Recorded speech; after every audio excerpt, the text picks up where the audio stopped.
Okay. Good morning, everyone. This is Area Mays with Let's Talk About Real Estate. Thank you so much for tuning in today. There's a lot going on in the real estate business. So, although it's a hot summer, the real estate market is hot too. So, we welcome you today. We would like that if you have any questions, be sure to let us know what your questions are. We've had the webinar now for 6 months this year, and it has gone really well. We had Ruth from Candace Bank was here that spoke with you all on last month, and we are very thankful that Ruth was able to participate. And we hope that you all got as much information about lenders questions that you need. And if you need additional information, always feel free to reach out to me or Ruth. We always think of real estate as generational wealth, and we want to be sure that everyone knows that the opportunity to own your own home is available. Although a lot of things in the market has not changed, the interest rates are still a little bit more than it was a few years ago. The price of houses has not gone down. It's still an absolute good time to purchase a home. Even if you purchase a house now and later on in the year or next year, rates tend to drop some. You can always refinance and take advantage of the lower monthly payment. Real estate is generational wealth, and we want everyone to know the importance and the benefit of owning a home. You have so many benefits of owning a home compared to renting. It's an investment, your house build equity. So a lot of people doesn't know the benefit of owning a home, but it's so many benefits to owning a home, and working toward being able to purchase a home is very important. You have to have a credit score of about a 640. Some lenders you can get a house with as low as a 620 credit score. And yesterday I was in an amazing meeting with Hope Credit Union that they told us that if we had buyers who had a credit score as low as 580, maybe have been turned down by other lenders, they can possibly get you pre-approved for a loan. So if you need additional information about that, feel free to contact me.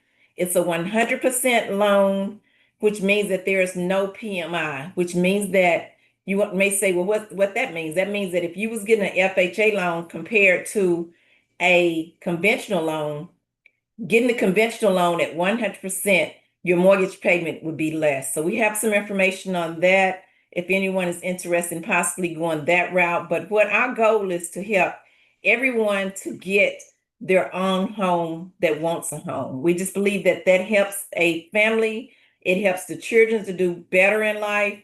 And it helps you to feel better about the fact that you're paying a mortgage payment and this is going to be your home that you'll own for as long as you want until you decide to sell. And of course, if you decide to sell after you've made payments on your home and you've been in your house for a while, you built up equity that you can take advantage of for other things. For instance, that if you wanted to pull out money to possibly buy a car, go on a vacation, to help your children with their education. So there's so many benefits that it's available for you when you own a home, and we like for you to take advantage of it.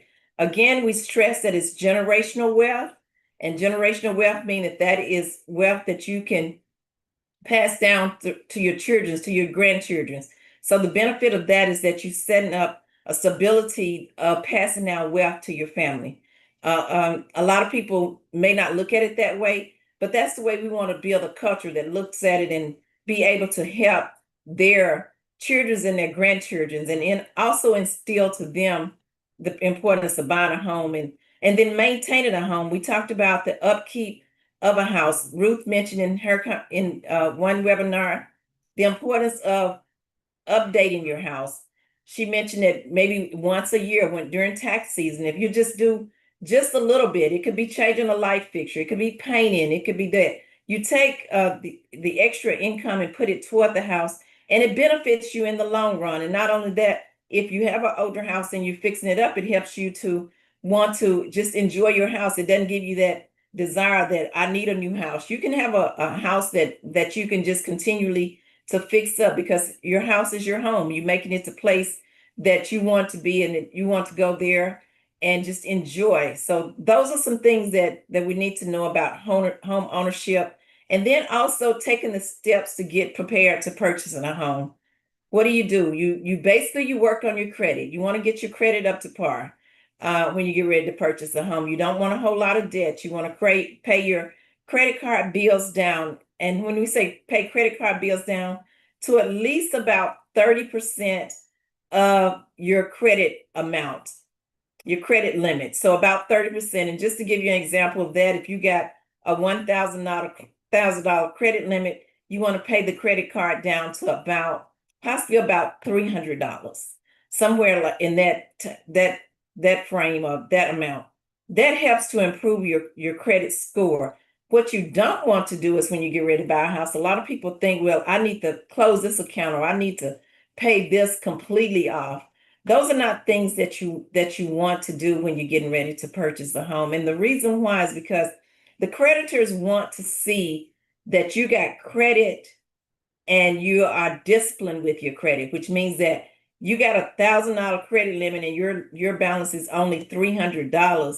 That's showing discipline, that you're not just going out on a shopping spree and just spurging just because you got that extra credit on your credit card and things like that. So discipline is very important when it comes to trying to get your credit at a stable score. And the big difference of paying down credit cards is so important. One time that I had a credit card and I paid it down some, I believe my score went up like about 50 points, so the big difference of what that can make is very important. And then us being conscious and know that this can make a difference when I get ready to purchase a home, that makes a big difference. It really does. The lenders want to see that you got about 3 credit lines open and then that you're being very disciplined with that. And if you have more, that's fine, as long as you just have everything maintained is what it requires. There is a lot of funds available for home buyers, first time home buyers in different areas. If you purchase a home, and you would be really surprised if you purchase a home in different areas, you may not have to come out of pocket with the down payment. However, you would have to come out of pocket with closing costs. And when I say come out of pocket, someone has to pay it, meaning that either you would have to pay it, or if you was going to write a contract on a house, you could ask the seller to pay it. But you do want to have some money saved up when you get ready to purchase a home. So when we say that you can buy a house with no money down, that does not mean that you doesn't need any money in the bank. You do need some money in the bank. And then some people will say, well, how much money do I need in the bank? I would say as much as you can, because when you're going through the process, you're going to need money for your home inspection. You'll need money for your appraisal. You'll need money for your earnest money. That's your good faith money. And then not only that, you'll need money to move into your new home. So you want to save up as much money as you can. That helps it to be less stressful for you when you get that opportunity to move into your new home. And that's what we want, is that everyone that wants a home, we want you to be able to get into a home. If you're thinking about it and you need to talk with us, feel free to give us a call. We can tell you what steps you need to take to prepare. But home ownership is very important for our culture, for our people. It's very important. And we want to help as many people as we can to take advantage of the funds that's available to purchase a home, to be knowledgeable of what the benefit of owning a home, to know what your equity is if you do own a home, and then all that it entails. So that we want you to be knowledgeable and have as much information about what it takes to be a homeowner. When you get ready to start the purchase of a home, to get ready to purchase a home, you want to talk with a loan officer. That's very important. A lot of people think that I want to go and find me a house. And a lot of people even jump ahead of themselves and they'll go out and start looking at houses. That's the absolute most disappointing thing, one of the most disappointing things that you can do. If you wanted to stay within the guidelines, it would be to initially talk with a loan officer to see how much of a house you can get pre-approved for. And then after talking with the loan officer and you know what price point that you're going to be looking at, then you get with a realtor so that you don't get disappointed. Just say hypothetically that you went out and started looking at houses and you was looking at a house at about 300,000. And the loan officer came back and said that, oh, you only can get approved for 250. Well, you've been looking in that price range and you can't purchase it. It gets to be disappointing. So what we want to do is we want to be sure that purchasing a home is not a disappointing process. We want it to be an easy process. We want to help you with giving you as much information that you need with the process so that it can be a smooth process. I have had clients that has bought houses that have said this has been the most smoothest process that I could imagine. And the reason why is because they had already taken the necessary steps to prepare it to be smooth. And when the realtor comes in, we just keep the flow going so that it can be a very nice, smooth process. You can get the house that you desire in your price range and get ready to move on to closing. So we talked about you want to save up money and be prepared because you're going to have other expenses when you get ready to move in a house. You'll need to have your utilities turned on, so you'll need funds for that. You may have to pay for a moving truck. So you want to have as much money saved up as possible so that you can obtain and have a smooth home purchase process. We're excited about the opportunity of what's all available for new homeowners. And if you're looking at purchasing a home, be sure to feel free to give me a call. If you're looking at selling a home, then let me know too. It's an absolute good time to sell a house in the market. Now buyers are out. The most busiest time when buyers are out looking for houses are between March and September. So we're in a hot market now that there's buyers looking for houses. So if you're looking to sell a house and you need to know what you need to do to get prepared to sell a house, be sure to give me a call so I can tell you what you need to do. We look at the comps in the area, come up with a reasonable amount to list your house for, tell you what you need to do to prepare to put the house on the market. And that's something that is very important. When you get ready to sell a house, you want to be prepared because you have to look at the fact that if a buyer is buying this house and if they're paying hundreds of thousands of dollars for it, which of course they more than likely they will, because there's nothing hardly on the market for less than $200,000 in the Mid-South area. So they would be paying like hundreds of thousands of dollars for the house. Then you want to be sure that it's presented to them in a way that they feel good about their hard-earned money going toward the mortgage payment of the house. Some things that you may need to paint. If there's some rotten wood, you definitely want to get those fixed. If there's anything leaking in the house, you want to get that fixed. You want to be sure that your air conditioning is up to par, your water heater is up to par, and everything is up to par. And you don't have to go through the extreme. What I'm saying, the things that need to be done are the mechanical things that should be functioning anyway. And then when it comes to painting and things, you don't have to go through the extreme, but just be sure everything is very nice and clean when you're getting ready to list your house. Those things are important. And if you want to know more details about that, feel free to contact me. If you're looking for investment property, this is not, and I have a lot of people that may call me and ask, I want a foreclosed house. This is not a foreclosed market. We haven't had a foreclosed market since about 2015, 2008 to 2015. That's when it was a aggressive foreclosed market. So when you ask me for a list of foreclosed houses, there's few to none available. So you have to wait. The market changes with different things, just depending on what's going on in the market.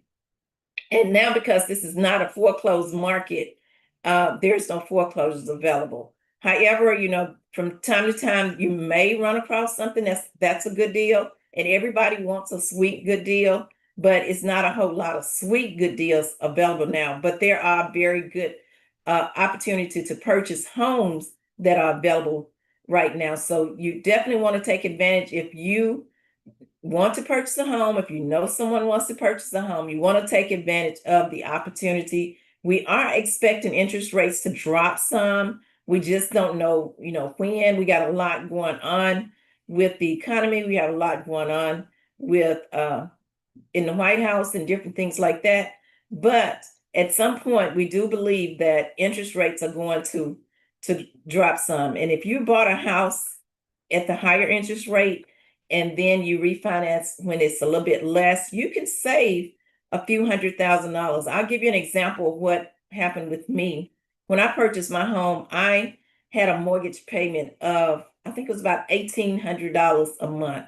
And I was comfortable with that. But then when things changed and the rates went down, the interest rates went down, then my I got a call from my lender. They asked me, and you don't get this call often, but I did get a call from a lender. That's when the interest rates had gone down. They asked me if I would like to refinance and get a lower interest rates. Of course, I said yes. And that would be the thing that you want to do is that you, especially if your lender called. But however, they did. We went through the process, and my mortgage payment dropped by $400.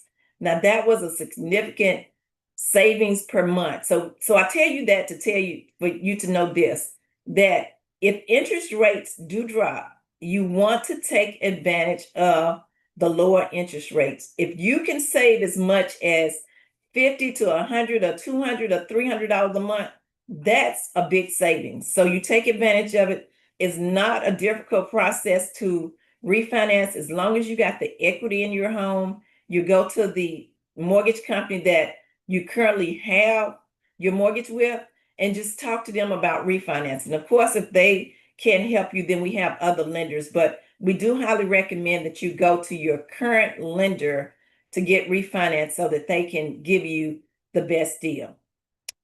I think I pretty much have covered as much as I anticipated on today. I would love to hear if you all have questions and I can answer your questions.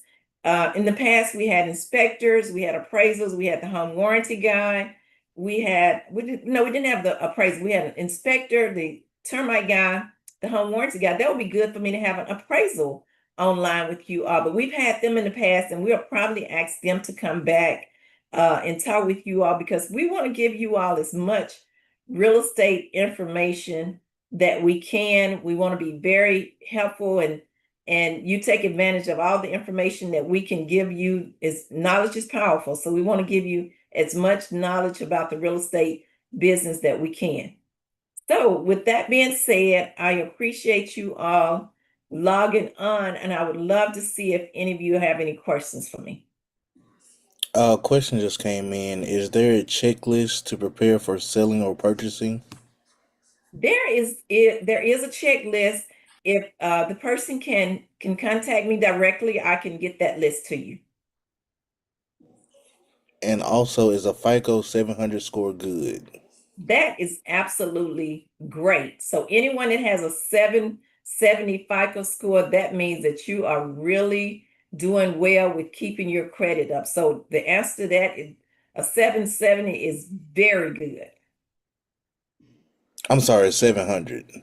Okay, a 700 is good. As long as you got anything above a 620, you're good. 640 is better, but a 700 is great.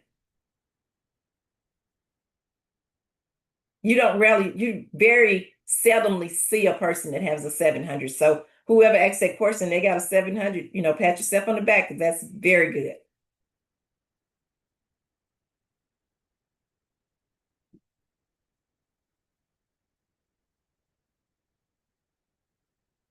And we have a hand raised from Miss Brenda.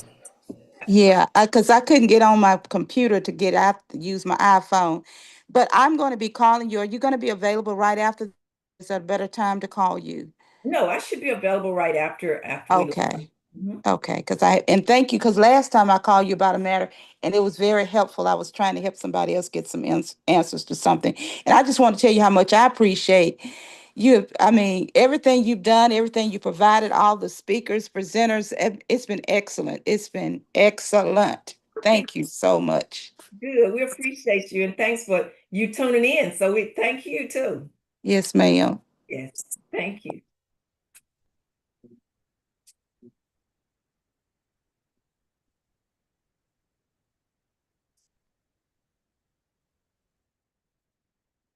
Did anyone else have any other questions?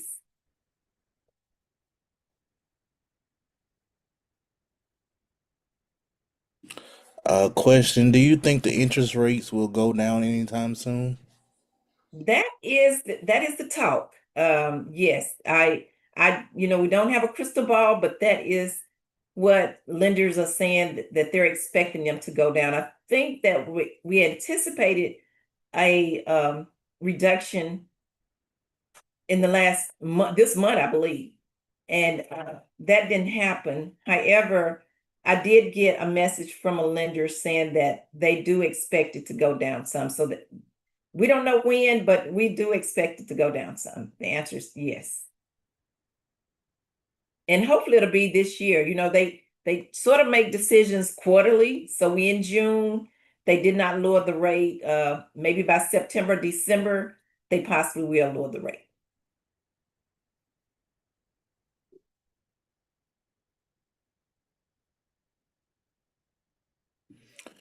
What is the first thing you need to do to purchase a house? The first thing you need to do to purchase a house is that you want to get prepared. So you want to be sure that your debt is paid down, not paid off, or not closed, but you want to just be sure your debt is paid down. So that's preparing.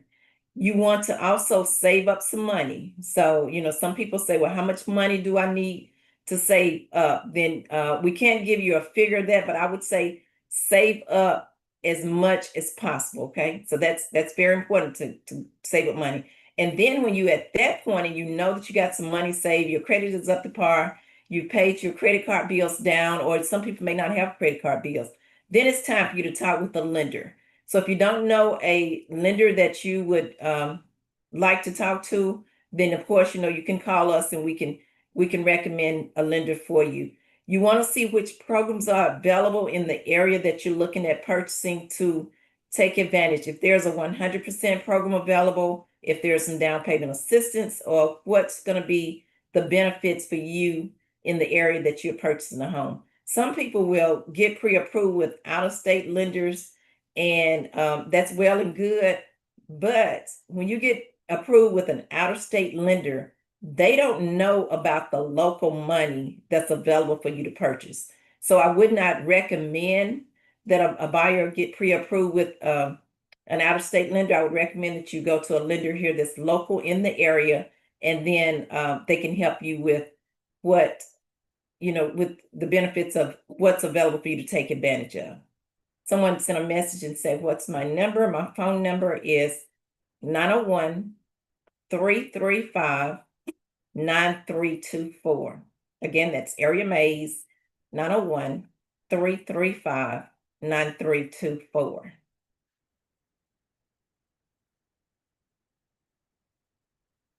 And I believe there was another question that popped up. I didn't see what it was. Are all closing costs paid by the buyer? What is the seller responsible for?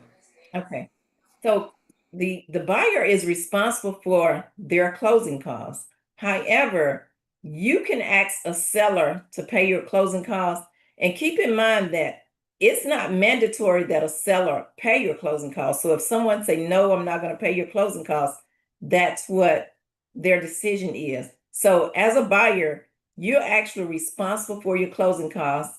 And if a seller does agree to pay it, and we do highly recommend that you ask them to pay it, but it's not mandatory that they pay it. So a seller, what they're responsible for is that they're responsible for selling their house and being sure that you're getting into a house that's maintained and that's up to par, that is past inspection, past the appraisal. That's what they're responsible for. If they agree to pay your closing costs, that is a perk. So it's not mandatory that they have to pay your closing costs. A buyer is responsible for their own closing costs, but we do highly recommend that you ask your seller to pay your closing costs. And not only that, when we list the house and put it on the market, we try to let the seller know in advance that a buyer may want you to pay their closing costs, so that they could have calculated that in their numbers when they list the house. They're not going to advertise that we'll pay closing costs, but you always want to ask for it. And here lately, I have not had any buyer ask for closing costs and a seller did not pay it. So usually they will pay it. What's involved in closing costs? Closing costs consist of your lender fees, your appraisal fees, your attorney fees, and your escrow fees. So all of that is what closing costs is. It's the funds that the amount of money that the lender charged for providing the loan to you. It's the attorney fees. They have to do title searches, and a lot of legality has to go into that. Your appraisal, the lender has to send the appraisal out, and then setting up your escrow. Now, some people say, what is escrow? Escrow is when they set up a savings account for you so that when your taxes and insurance is due, then the money is there in your escrow account, your savings account, for them to pay that bill. So you don't have to come out of pocket with paying for taxes and insurance. So they already set up a savings account for you. Can you purchase a foreclosed home? You absolutely can purchase a foreclosed home, but there's very few to none foreclosures available. It's not a foreclosed market right now, but yes, if there's ever the availability of foreclosed homes, you can purchase them. If a house, and some houses are foreclosed and they're in good condition. Some of them, when they're foreclosed, they're not in good condition. So if they're not in good condition, you would have to get a conventional loan. It may not qualify for an FHA or a VA loan, but you have to get a conventional loan where the appraisal is just a little bit linear and that you know that you're walking into a house that's going to need some repairs. But is there any foreclosed properties available right now? The answer is no.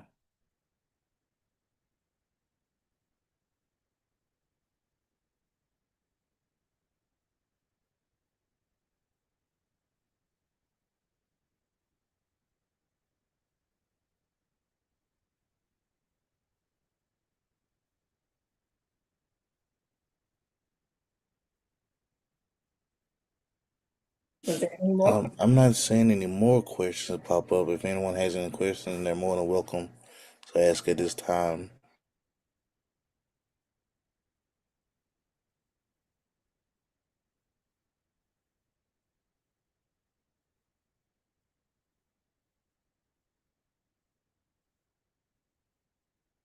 Okay, the question is, does housing cost usually goes up when I'm sorry, I missed that. Can you read that, Thomas? What is the market value? Well, hold on. Do housing costs usually go up when interest rates drop? Typically that can happen, yeah, when interest rates drop. And what happened is that when inventory is low, then the prices go up, and when inventory is more, then the prices come down. So what drives the market is that the availability of the houses, the inventory. And what happened is that when the interest rates was in the threes, twos, threes, fours, of course the inventory became low because so many people was buying houses so quickly. So then therefore the price went up.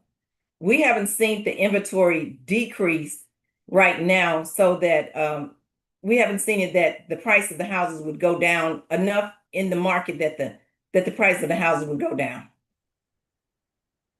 And what I mean is that there was few houses then available. There is more houses now still available, but the market has not changed. Prices have not gone down.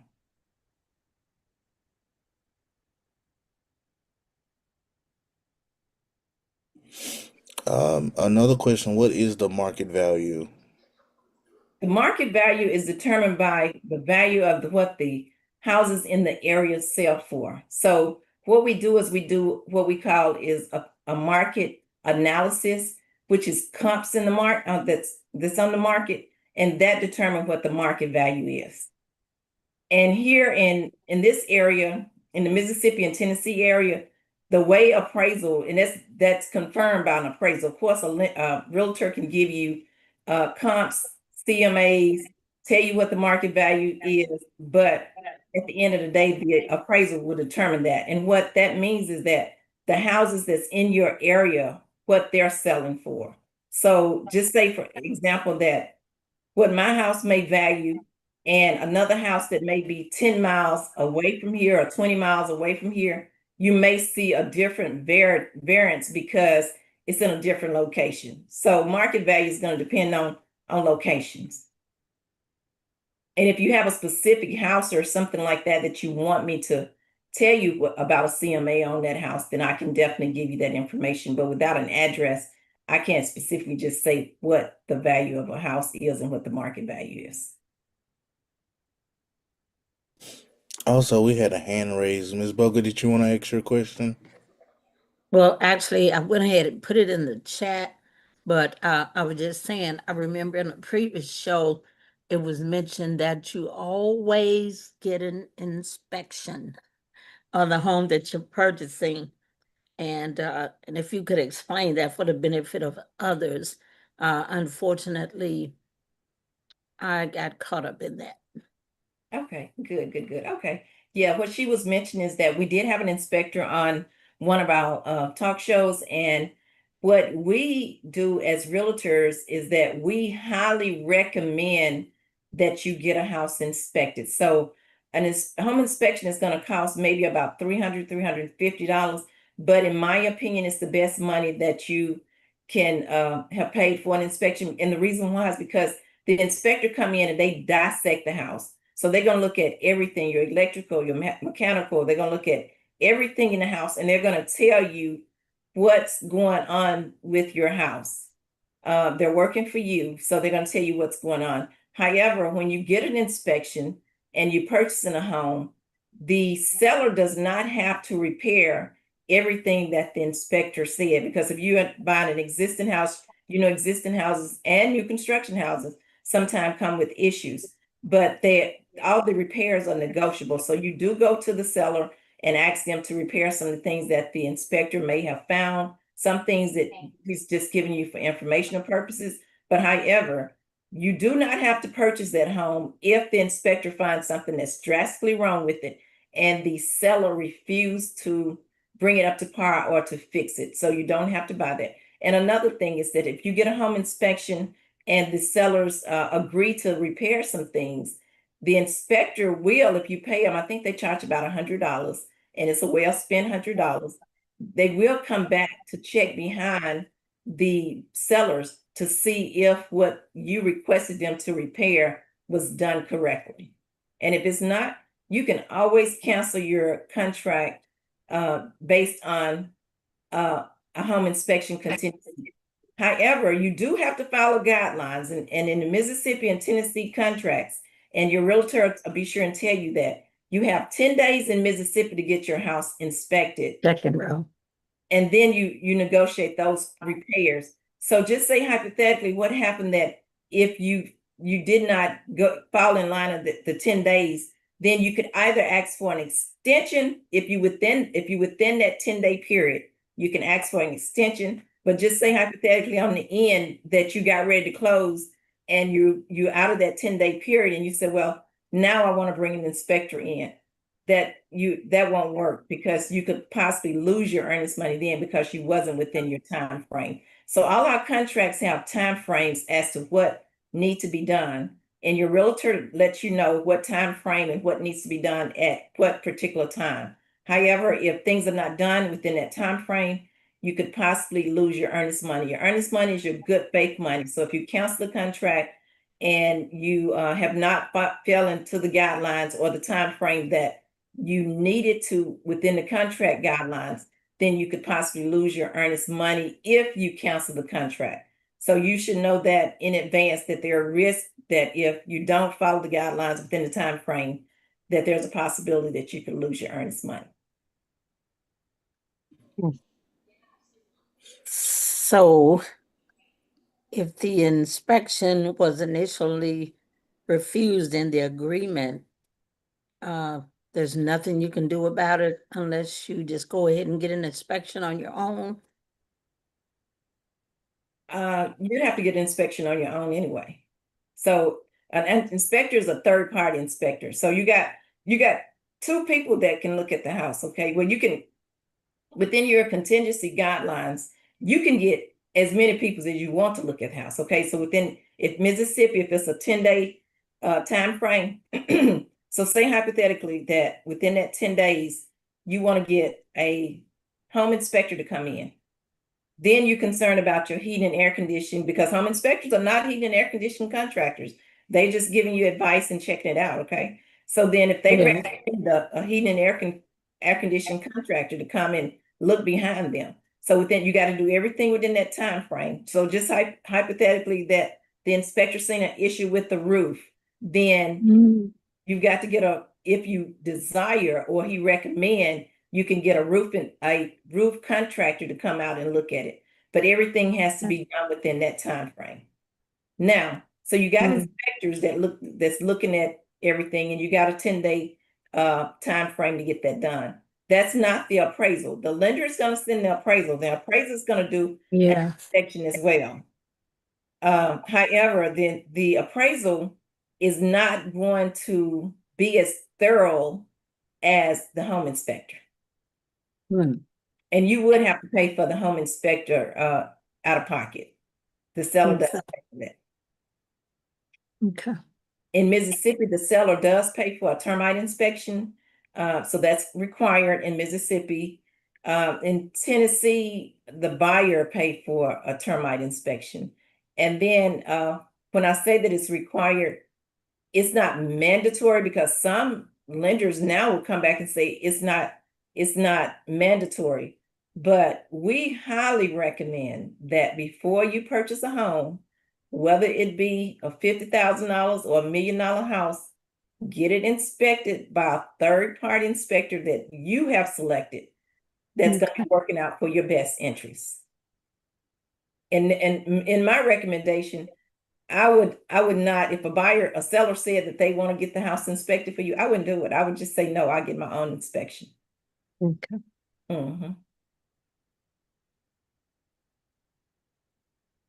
And I believe there was one more question. Can the purchase price be lowered if the seller does not want to repair, provided if it's not a major issue? The answer to that is yes. Okay, so when you negotiate, you're in a contract with the contingencies. And if you've gotten a home inspection and the seller refused to repair some items, then you can go back. That's your time within that 10-day period. You can go back and negotiate those repairs or ask the seller to drop the price to suffice for the things that need to be taken care of. I just had one recently where a seller did not want to do any repairs, and they came back and said that although they had agreed to pay $10,000 toward the buyer's closing costs, they said that they would give her an additional $2,500 in lieu of taking care of any home inspection repairs. It wasn't anything major, so she agreed to it, but we did counter back to the seller and said instead of $2,500, give her $3,000. So the buyer was content with the fact that she was going to be getting an additional $3,000, which the repairs probably was not going to be $3,000, but it was just a matter of fact that she was pleased with it, and the seller, they was pleased because they was going to give her an additional $3,000 from the sale of the house. So it's all negotiable as long as you is in your time frame of negotiating it.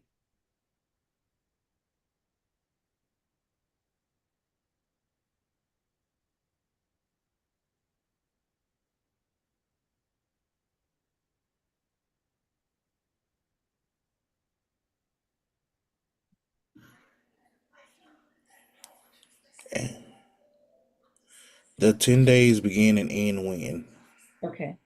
The 10 days begin at the date that the contract is signed by the buyer and seller.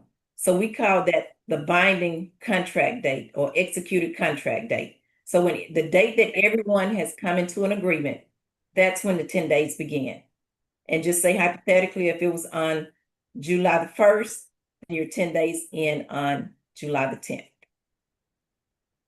And your realtor should be watching that. We have to be sure, because we do have binding legal contracts.